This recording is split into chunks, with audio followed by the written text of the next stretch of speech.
लोभ और तृष्णा का कुआं। एक बार राजा भोज के दरबार में एक सवाल उठा कि ऐसा कौन सा कुआं है जिसमें गिरने के बाद आदमी बाहर नहीं निकल पाता। इस प्रश्न का उत्तर कोई नहीं दे पाया। आखिर में राजा भोज ने राज पंडित से कहा कि इस प्रश्न का उत्तर 7 दिनों के अंदर लेकर आओ, वरना आपको अभी तक जो इनाम धन आदि दिया गया है वापस ले लिए जाएंगे तथा इस नगरी को छोड़कर दूसरी जगह जाना होगा। 6 दिन बीत चुके थे। राज पंडित को जवाब नहीं मिला था। निराश होकर वह जंगल की तरफ गया। वहां उसकी भेंट एक गडरिये से हुई। गडरिये ने पूछा, आप तो राज पंडित हैं, राजा के दुलारे हो, फिर चेहरे पर इतनी उदासी क्यों? यह गडरिया मेरा क्या मार्गदर्शन करेगा? यह सोचकर पंडित ने कुछ नहीं कहा।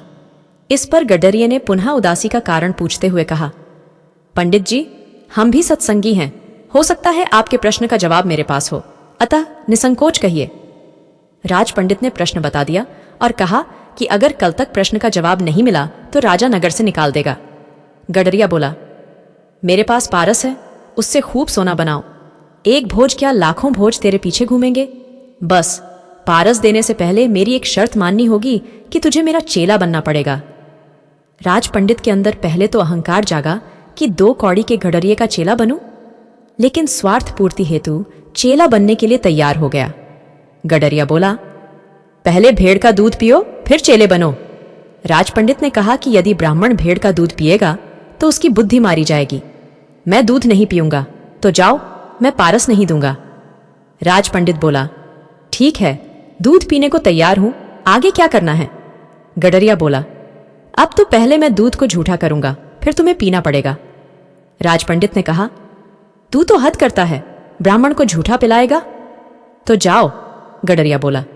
राज पंडित बोला, मैं तैयार हूं झूठा दूध पीने को। गडरिया बोला। वह बात गई।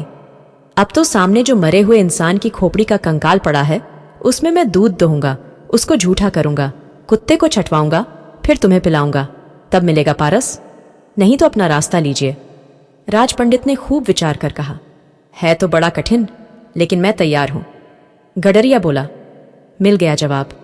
यही तो कुआं है, लोभ का, तृष्णा का, जिसमें आदमी गिरता ही जाता है और फिर कभी नहीं निकलता। जैसे कि तुम पारस को पाने के लिए इस लोभ रूपी कुएं में गिरते चले गए हो। राज पंडित जी, कहानी को अंत तक सुनने के लिए धन्यवाद। अगर कहानी पसंद आई हो तो वीडियो को लाइक जरूर कीजिए।